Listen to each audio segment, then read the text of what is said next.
সত্যিকারের আলেম কাকে বলে? আল্লাহ রসুল কোনো আলেমের কথা বলেছেন, আমাদের দেশে রীতি অনুযায়ী কামিল অথবা দাওরা পাশ করলেই তো সে আলেম টাইটেল পেয়ে যায়। আমার এক বন্ধু দোকানে আড্ডায় লিপ্ত, তখন মাগরিবের ওয়াক্ত প্রায় শেষ। তাই আমি তাকে নামাজ পড়ার কথা বললে সে বলে যারা নিয়মিত নামাজ পড়ে তাদেরকে নামাজের কথা আর বলা লাগে না। আমি মুখে কোনো গালি দেই নাই, কিন্তু বন্ধুদের সাথে গ্রুপে গালিগালাজ এর টাইপিং করি মাঝে মধ্যে। এতে কি আমার গুনাহ হবে কিনা? কেউ কারোর মাধ্যমে সালাম পাঠালে তার উত্তরে কি বলবো? আমি দারুন নাজাত মাদ্রাসায় পড়ি। আমি দেশের জন্য, দশের জন্য, পৃথিবীর সকল উম্মার জন্য কিছু করতে চাই। আমাকে কিছু উপদেশ দিন যেগুলো আমার এই জীবনযাত্রায় উপকারী হবে, আর আমার জন্য দোয়া করবেন। দোয়া তো অবশ্যই করি। আল্লাহ তাআলা আমাদের সবাইকে দিনের জন্য, দেশের জন্য, মুসলিম মিল্লাতের জন্য কাজ করার তৌফিক দান করুন। আর এই বিষয়ে আমাদের গত 2-3 দিন আগে কক্সবাজার একটা প্রোগ্রামে আমরা কিছু কথা বলেছিলাম। এর আগেও বিভিন্ন মাদ্রাসার প্রোগ্রামে কিছু কথা বলেছিলাম, সেগুলো ইউটিউবে আছে, দেখে নেওয়া যেতে পারে। আমরা 6-7টি পরামর্শ দিয়েছিলাম যে আমাদের মাদ্রাসার ছাত্র, বিশেষ করে তরুণ নবীর আলেম যারা হয়েছেন বা আলেম হতে যাচ্ছেন, তাদের নিয়তটা সহি করা দরকার। সব কিছুর আগে তারা কেন আলেম হচ্ছেন? এটা কি পেট পালার মাধ্যম? এটা রুটি রুজির একটা উপায়? এটা কি একটা তাদের অন্য 10টা পেশার মতো একটা পেশার জন্য উপযোগী কেরিয়ার গড়ে তোলার উপায়?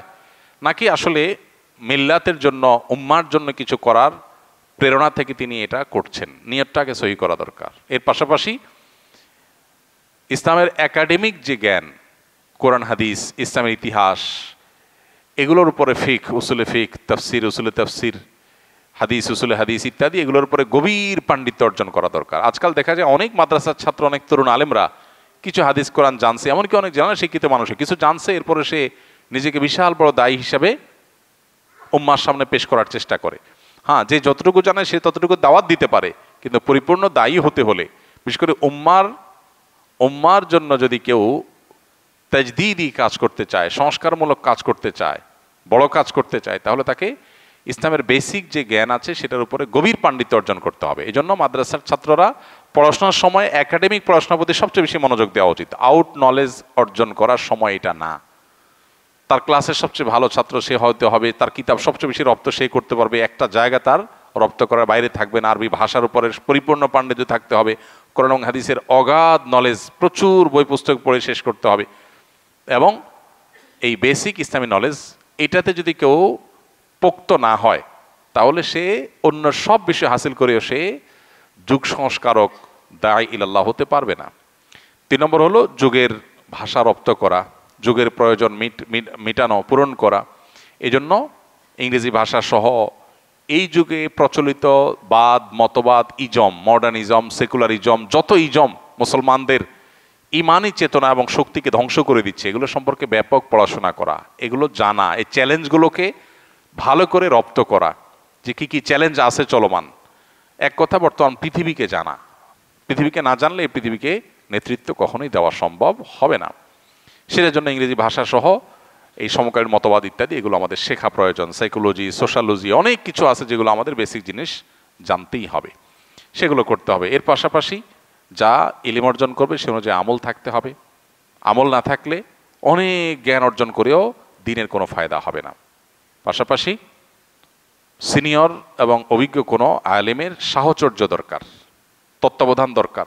এটা আজকাল উঠে গেছে। তরুণ আলেমরা নিজেদেরকে স্বয়ংসম্পূর্ণ মনে করে, কোনো সিনিয়রদের তত্ত্বাবধানের প্রয়োজন মনে করে না। অভিজ্ঞ সিনিয়র তারা গাগুতা খেয়ে যা শিখেছেন, আমি যদি নিজে নিজে করতে চাই সেটা শিখতে আমার জীবন পার হয়ে যাবে। এই জন্য তাদের তত্ত্বাবধান এবং সোহবত সাহচর্য নিয়ে সামনে আগানো দরকার। এবং এর পাশাপাশি আমাদের আল্লাহর সাথে সম্পর্ককে সুগভীর করার চেষ্টা করা দরকার। পুরা বিস্তারিত বক্তব্য অনলাইনে বিভিন্ন জায়গায় আছে, সেটা শুনে নিতে পারেন। সত্যিকারের আলেম কাকে বলে? আল্লাহ রসুল কোনো আলেমের কথা বলেছেন, আমাদের দেশে রীতি অনুযায়ী কামিল অথবা দাওরা পাশ করলেই তো সে আলেম টাইটেল পেয়ে যায়। আলহামদুলিল্লাহ, এটা একটা মডেল দাঁড়িয়েছে যে আলেম হওয়ার জন্য দাওরা পাশ, কামাল পাশ করলেই। আলেমের অনেক সংজ্ঞা আছে। অনেক সালাফ আলেমের সংজ্ঞা দিয়েছেন, যিনি ইলম অনুযায়ী আমল করেন তিনি আলেম। মূলত কোরআন এবং হাদিসের ফরজে আইনের ইলমের পাশাপাশি ফরজে কেফায়ের ইলমও যে অর্জন করে, যে নিজের জন্য যা দরকার সেটার পাশাপাশি উম্মার জন্য যা দরকার সেই ইলমও যে রাখে, সচরাচর তাকে আলেম বলা হয়। তো দাওরা পাশ বা কামিল পাশ করলে ফরজে আইনের ইলম তো হয়ই, ভালোভাবে পাশ করলে, ভালোভাবে এগুলো শেষ করলে, রপ্ত করলে ফরজে আলিমের ইলমের পাশাপাশি ফরজে কিফার ইলমও অর্জন হয়। সে অর্থে দাওরা পাস বা কামিল পাস করলে তাকে আলেম বলা সঠিক, এটা ভুল কোনো বিষয় না। বাকি এই একই যোগ্যতা যদি কেউ নিজস্ব প্রচেষ্টা করে ফেলতে পারে, তিনিও আলেম হবেন, তিনি যদিও দাওরা পাস না হন, যদিও কামিল পাস না হন। কিন্তু আলিম হওয়ার জন্য ব্যক্তিগতভাবে একা একা পড়াশোনা করে আলেম হওয়ার কোনো উপায় নাই। দ্বীনের এই ইলম এটা সিলসিলা এবং ধারা পরম্পরা দিয়েই আসছে। এই জন্য মুহাম্মদ ইবনে সিরিন রাহিমাহুল্লাহ সেই কথা আমাদের মাথায় থাকতে হবে, ইন্না হাদাল ইলমা দীন ফানজুরু আম্মান তাখুযুনা দীনাকুম। এই ইলম, কোরআন হাদিসের ইলম, এটা দ্বীনের অংশ।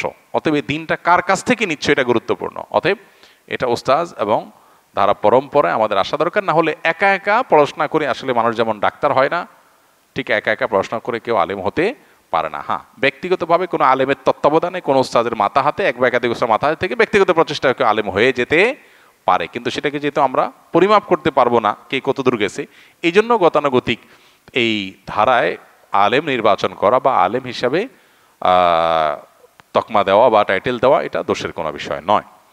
আমার এক বন্ধু দোকানে আড্ডায় লিপ্ত, তখন মাগরিবের ওয়াক্ত প্রায় শেষ। তাই আমি তাকে নামাজ পড়ার কথা বললে সে বলে, যারা নিয়মিত নামাজ পড়ে তাদেরকে নামাজের কথা আর বলা লাগে না, যারা নামাজ পড়ে না তাদেরকে গিয়ে বলো। তাবলিগের মতো দোকানে দোকানে গিয়ে মানুষকে নামাজের কথা বলা লাগবে না, এতে মানুষ বিব্রত হয়। ব্যস্ততার মাঝে নামাজের কথা স্মরণে নাও থাকতে পারে, এই চিন্তা থেকে আমি বন্ধুকে নামাজের কথা বলেছিলাম, অন্যের সামনে তাকে ছোট করতে নয়। প্রশ্ন হলো, আমার বন্ধুর এমন ধারণা রাখা কি সঠিক? এ সম্পর্কে ইসলাম কি বলে? খুবই গুরুত্বপূর্ণ প্রশ্ন। একজন নামাজি মানুষকেও নামাজের কথা স্মরণ করানো যেতে পারে, বিশেষ করে যখন মনে হয় যে তিনি ভুলে যাচ্ছেন, দেরি হয়ে যাচ্ছে, এরকম মনে হলে তখন তাকে স্মরণ করাতে দোষ নেই, স্মরণ করানো ভালো। আল্লাহ তাআলা কোরআনে কারীমে বলেছেন, ওয়াযাক্কির ফাইন্না যিকরা তানফাউল মুমিনিন। মানুষকে স্মরণ করিয়ে দাও, উপদেশ দাও, এটা ঈমানদারের কাজে আসে। অতএব নামাজি ব্যক্তি হলে আর তাকে নামাজের কথা বলা লাগবে না, এটা ভুল ধারণা। আমাদের সমাজে অনেকে মনে করেন যে মুসলমানদেরকে আবার কিসের দাওয়াত দিবে তো অমুসলমানদেরকে, এটাও ভুল ধারণা। মুসলমানকেও দাওয়াত দেওয়া যাবে, অমুসলমানকেও দাওয়াত দিতে হবে।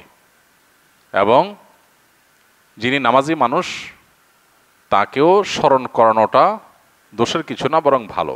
কিন্তু এখানে যিনি স্মরণ করাবেন বা দাওয়াত দিবেন বা উপদেশ দিবেন, তাকে বিচক্ষণ হতে হবে, দায়িত্বশীল হতে হবে, তার আচরণ হতে হবে খুবই মার্জিত এবং খুবই চৌকস।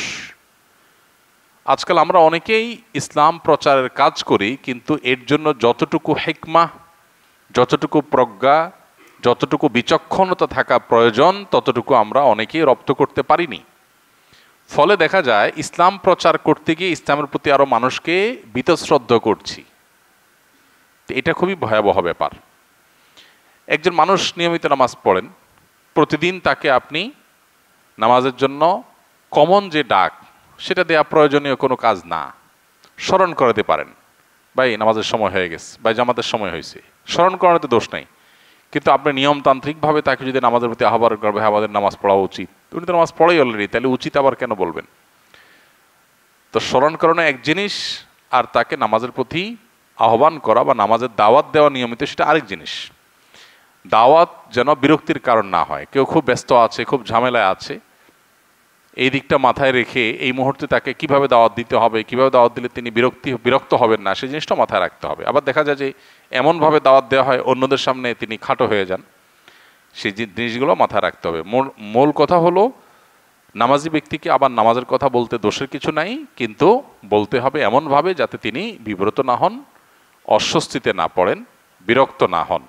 ঠিক একইভাবে নামাজি ব্যক্তিরও উচিত দাওয়াতকে পজিটিভলি নেওয়া, যে আমাকে স্মরণ করিয়ে দিয়েছে, আমার উপকার করেছে। আমরা অনেকে আছি যে কেউ কোনো নসিহত করলে, উপদেশ দিলে আমাদের গায়ে লাগে, আমাকে জ্ঞান দিতে আইসো না, এই টাইপের কথাবার্তা আমরা বলি। এটা মূর্খতা সুলভ আচরণ বেশিরভাগ ক্ষেত্রেই। কারণ জ্ঞান দিতে আসলে নিজের খেয়ে নিজের দে, কেউ আমাকে যদি কিছু ভালো বলতে আসে, এটা তো সে আমার উপকার করলো, ক্ষতির কিছু করে নাই। এটা বেশিরভাগ ক্ষেত্রেই অহমিকা থেকে, অহংকার থেকে হয়ে থাকে। তো এই জন্য এটারও ট্রিটমেন্ট হওয়া দরকার। আমি মুখে কোনো গালি দেই নাই, কিন্তু বন্ধুদের সাথে গ্রুপে গালিগালাজ এর টাইপিং করি মাঝে মধ্যে, এতে কি আমার গুনাহ হবে কিনা?